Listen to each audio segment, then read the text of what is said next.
Last week, we learned that Anna Kelly is preparing for a pretty nasty recession.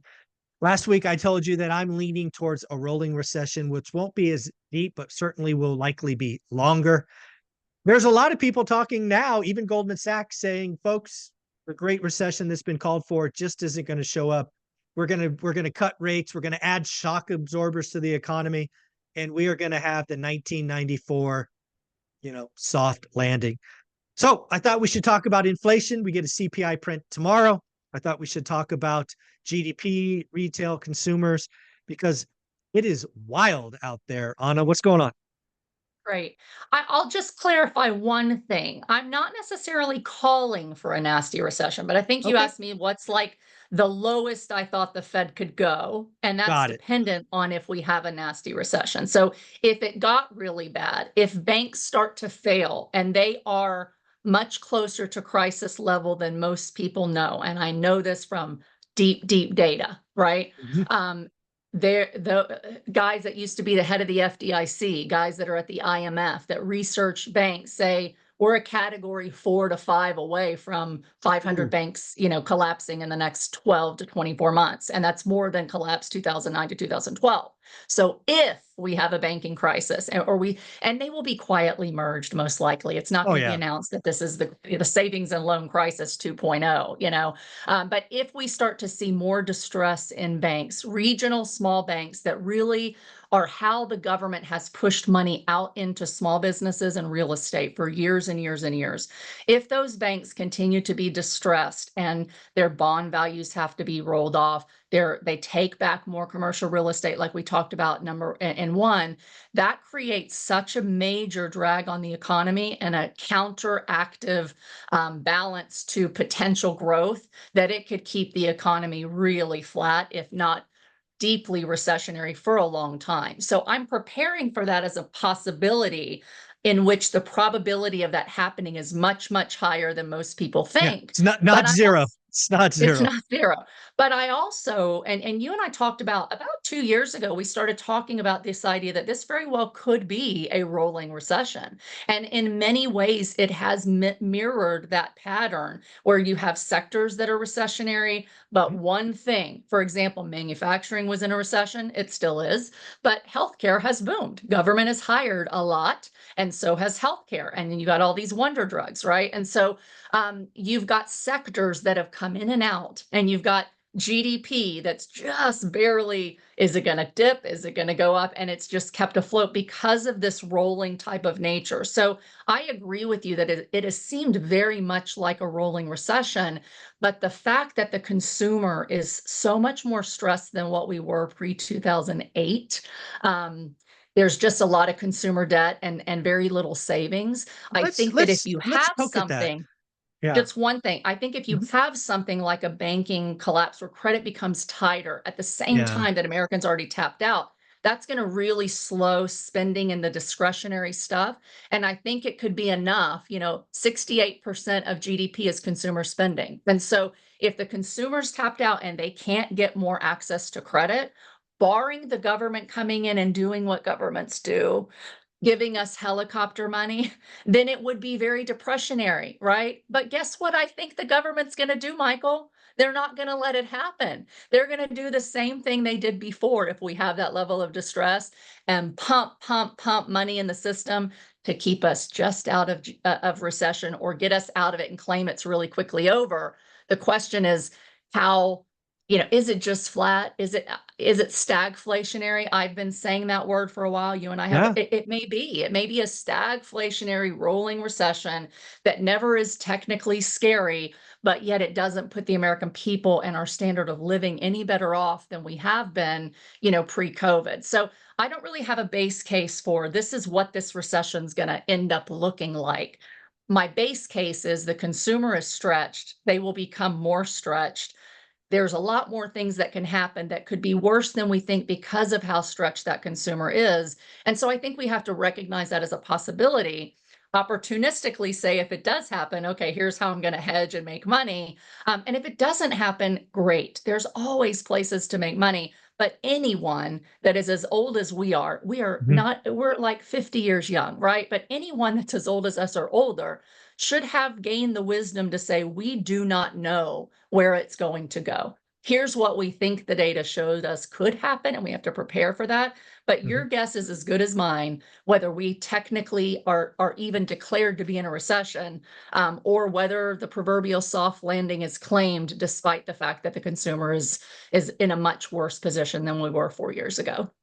Yeah, I think there's a lot there that you gave us that I'm going to start watching, and specifically around the banking crisis, because again, the banking crisis, 2.0, should it come to be, again, given historics, we will see announcements Friday after the market closes. That's just when it Yeah. happens. Yeah. And it's a known thing. We can follow that. To date, I think there's only been two really small banks that have gone. And again, I think you're absolutely right. These will be forced shotgun marriages, Yeah. right? So these And they won't don't just tell get you that. oh They yeah. don't tell you that. We have a bank here, a regional bank called Fulton Bank. They've been one of the biggest lenders of commercial real estate and PPP loans and small business loans in our region in Pennsylvania for years. And there was a quiet announcement that came out to us customers. We're merging. We're Mm, merging with another bank.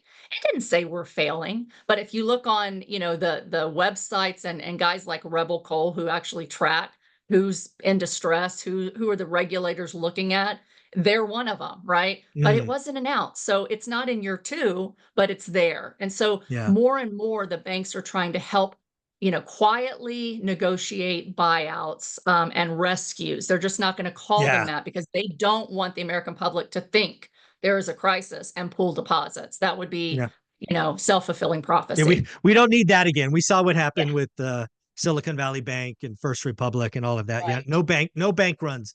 We have all these apps on our phones. It's really easy to move money these days and cause a bank run in 24 hours, as we've Yeah. seen. So the second thing I want to talk about is that stretched consumer.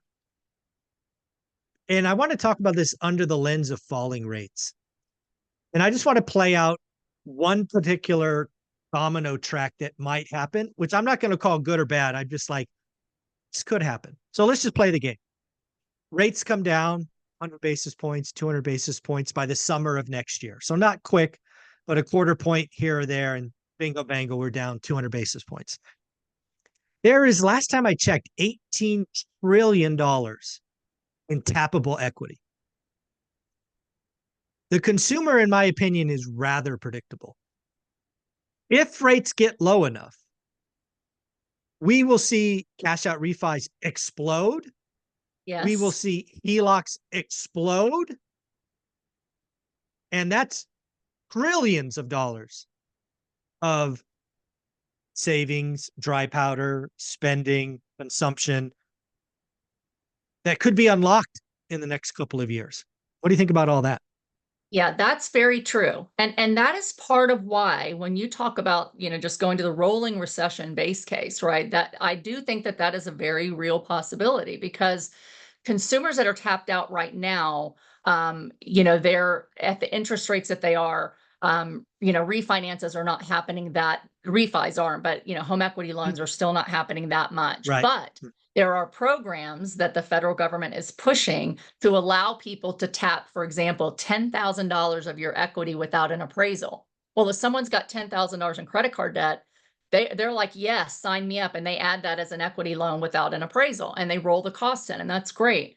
Is $10,000 going to be enough? Right. So, but that does, to your point, give people an option if they own a home. And what we're not really good at as economists in the United States and published data is how much of GDP and spending is currently being done by people who are owners or who are renters, who Exactly. have Yes. certain levels of income versus others, right? And so the people that don't own homes, they're going to struggle for years. It just is. They're already 70% of US people, 67 to 70%, depending on your surveys, live check to check. 50% of those have less than 500 saved. So they still have to, if they own a home, they got to qualify for the mortgage. And if they've lost a job or their income's down, they may not qualify for it, even if the equity's there. That's why you see forced selling in a recession because the banks pull back. So if the federal government opens up the floodgates and says every homeowner, no matter what their financial condition, needs to be able to tap, 10, 20, $30,000 of equity, then the banks aren't going to lend it to you, right? So it's hard to necessarily qualify for those home equity loans. But how many, what we have seen, and I have, I've looked at tons of data, we've talked about this on the show, is a very bifurcated economy. Yeah. We have the upper class, we have the lower class and the middle class in terms of income level. And those that are at the lower and middle class, they have pulled back.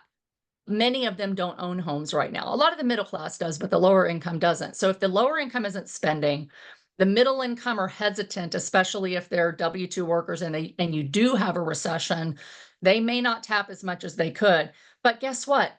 The upper echelon of the money, they're still going to spend money. And in those sectors, you're going to have slightly positive GDP, even if most of the people can't. So it could keep it rolling. It could keep it going for some time. And it could be what keeps us from technically going into a deep recession is the government. Mhm. What I have learned is every time I've thought it's going to be bad, right?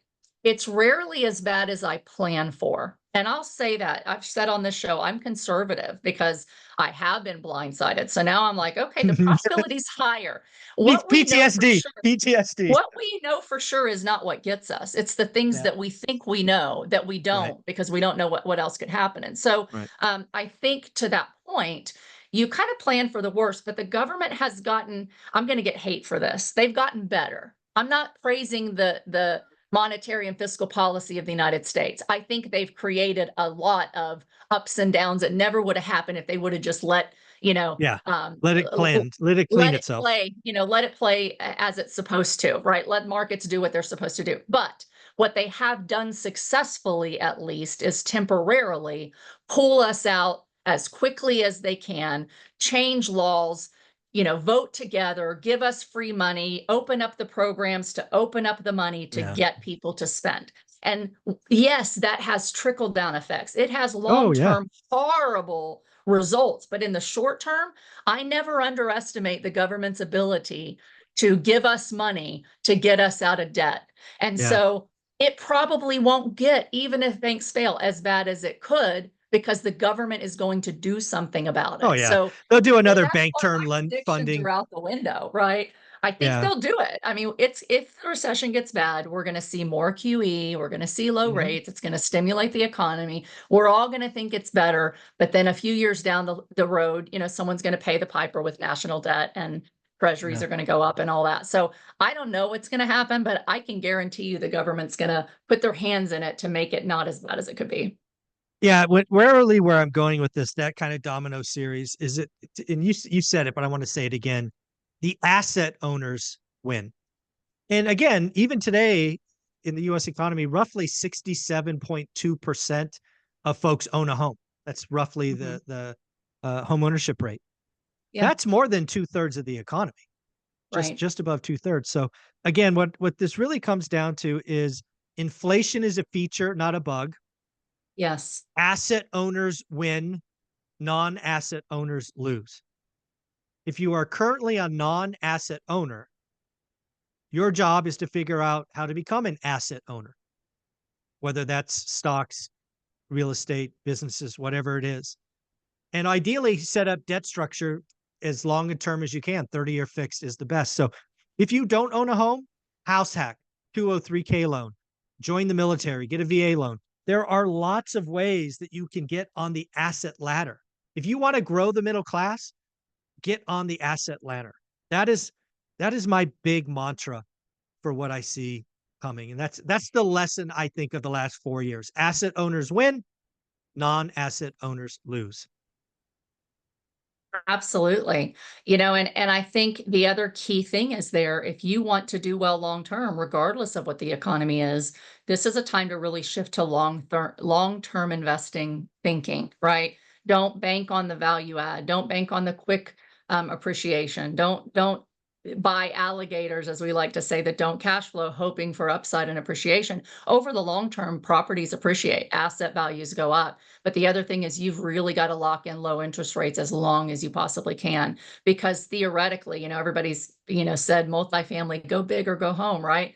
we saw asset values fall 30% in a shift in economy that hadn't happened in a long time, but it can Right. happen. But guess what? I'm holding my properties and I don't worry about it because I don't have to sell. So it doesn't matter what the value of the property is on paper. If it's cash flowing really well and you don't have to sell it, you just ride it however long you need to until the values bounce back from these cyclical things. To your point that inflation is a feature, not a bug.